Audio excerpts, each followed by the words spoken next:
श्री सीतानाथ समारंभा श्रीरामानन्दार्य मध्यमा अस्मदाचार्य पर्यन्ता वन्दे गुरु परम्परा।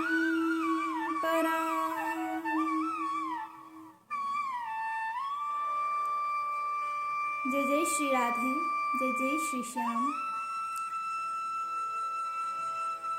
अक्सर जो है कई भक्तों के मन में ये भाव आता है, विचार आता है कि हम जब भगवान की इतनी भक्ति करते हैं, इतना पूजा पाठ करते हैं, तो वो हमें दर्शन देने क्यों नहीं आते। देखिए, पहली बात तो ये है कि हमारे पास वो दिव्य दृष्टि है ही नहीं जिससे हम भगवान के साक्षात उनके स्वरूप का दर्शन कर सकें। इसलिए परमात्मा जो है विश्व बदल करके आते हैं। किसी भी रूप में भगवान आ जाते हैं हमसे मिलने के लिए। बस हमें पहचानने की आवश्यकता होती है कि हाँ, ये परमात्मा है। वैसे तो हमें सभी के अंदर परमात्मा का दर्शन होना चाहिए और होता भी है। किसी आप छोटे से बालक को देखेंगे तो मन मोह लेता है, एक छोटा सा बालक, कि अरे ये तो साक्षात कान्हा जी का स्वरूप लग रहा है। कई लोग कहते हैं। तो भगवान किसी भी रूप में आ जाते हैं, बस हमें उन्हें पहचानने की आवश्यकता होती है।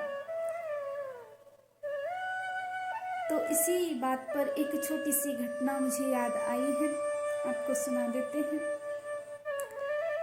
कि एक भक्त थे महाराज, भगवान श्री कृष्ण के, राधा रानी के, खासकर श्री कृष्ण जी के, ठाकुर जी के बड़े ही भक्त थे।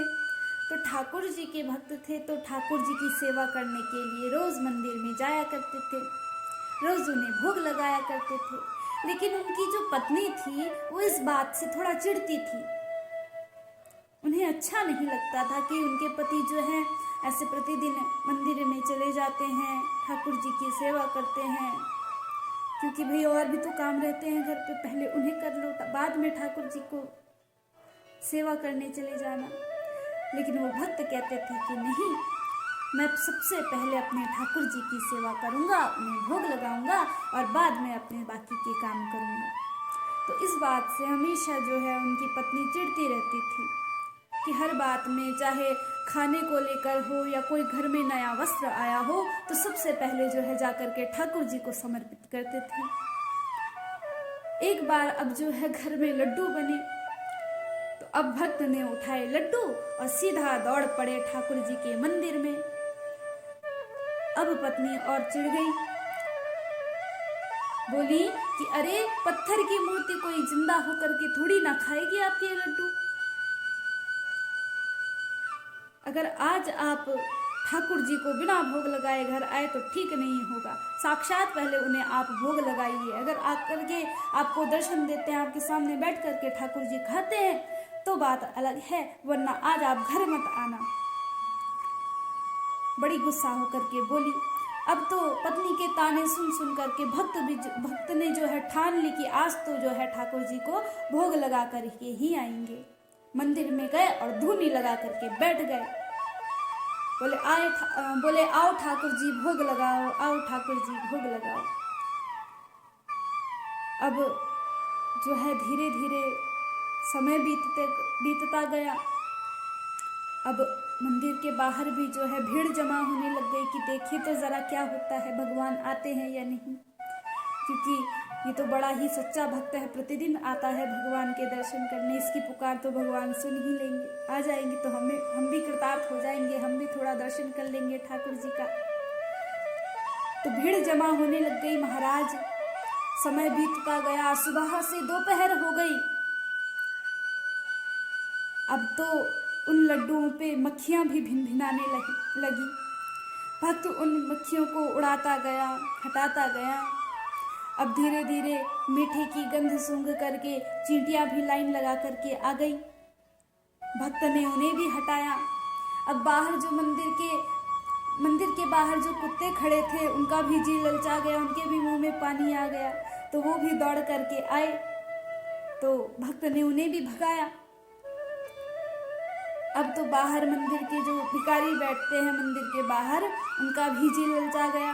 और एक तो आया सीधा लड्डू उठा करके मुंह में डालने ही वाला था कि भक्त ने एक थप्पड़ जो है रसीद कर दी, एक थप्पड़ लगाया। और धीरे धीरे जब भगवान, अब भक्त तो वहां से ना उठा और ना ही भगवान आए। धीरे धीरे समय बीता, शाम हो गई, रात होने वाली है। अब जो भीड़ जमा थी, लोगों ने भी कहा कि अरे ये भक्त तो जो है पागल हो गया है, भगवान कहाँ आएंगे? क्या भगवान को और काम नहीं होगा जो इसे दर्शन देने के लिए आएंगे? तो बाकी सारे के सारे लोग जो है अपने अपने घर चले गए। अब अंधेरा हो गया महाराज, रात हो गई। अब तो भक्त को भी गुस्सा आ गया कि इतनी देर से मैं सुबह से बैठा हूँ, भगवान अभी तक। भक्त को गुस्सा आ गया। भक्त ने कहा कि भगवान को कोसता हुआ कि मैं सुबह से बैठा हूँ और अभी तक भगवान नहीं आए। उठ करके वो लड्डू जमीन पर फेंक दिए और गुस्सा में बड़बड़ाता हुआ, भगवान को कोसता हुआ वापस अपने घर चला गया। बोला कि मैं इतने सालों से आपकी भक्ति करता आया हूँ और आपने ये फल दिया है कि मेरी सबके सामने जो है बेइज्जती कर दी, आप आए नहीं भोग लगाने के लिए। गुस्सा होकर के घर चला गया। घर जाकर के जब वो रात को सोया तो उसके स्वप्न में अब जो है ठाकुर जी आ गए। ठाकुर जी बोले कि अरे भक्त, तेरे जो लड्डू थे ना वो बड़े ही स्वादिष्ट हो रहे थे, बड़े ही अच्छे थे, मैंने खाए, लेकिन सुबह ही खिला देता तो ज़्यादा अच्छा रहता। तेरे लड्डू खाने के लिए मुझे कितने रूप बना करके आना पड़ा, कभी मक्खी, कभी चींटी, कभी कुत्ता, कभी भिखारी, मैंने कितने रूप बनाए। अंत में लड्डू मिले तो, पर उनमें थोड़ी सी मिट्टी लग गई थी, लेकिन बाकी तो तेरे लड्डू जो है बड़े ही स्वादिष्ट हो रहे थे। इतना कह करके ठाकुर जी जो है अंतर ध्यान हो गए। अब भक्त की नींद खुली, उसने देखा कि अरे ठाकुर जी तो आए थे, मैं ही ऐसा मंदबुद्धि हूँ जो ठाकुर जी को पहचान नहीं पाया। ठाकुर जी तो किसी भी रूप में आ जाते हैं, बस यही हाल हमारा भी है।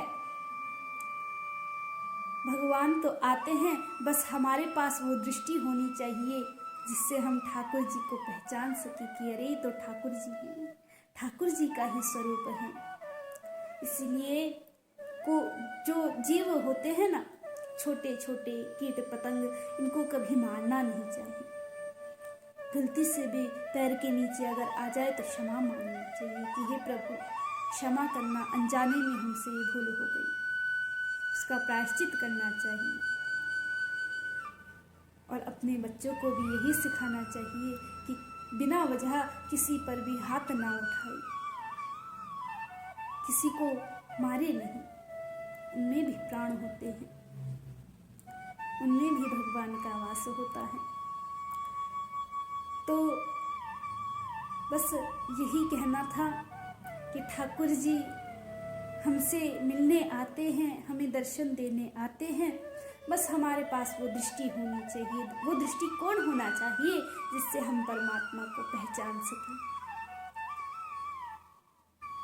तो आज के लिए इतना ही, फिर और कथा लेकर के आएंगे आपके समक्ष, आपको सुनाएंगे। तब तक के लिए जय जय श्री राधे, जय जय श्री श्याम।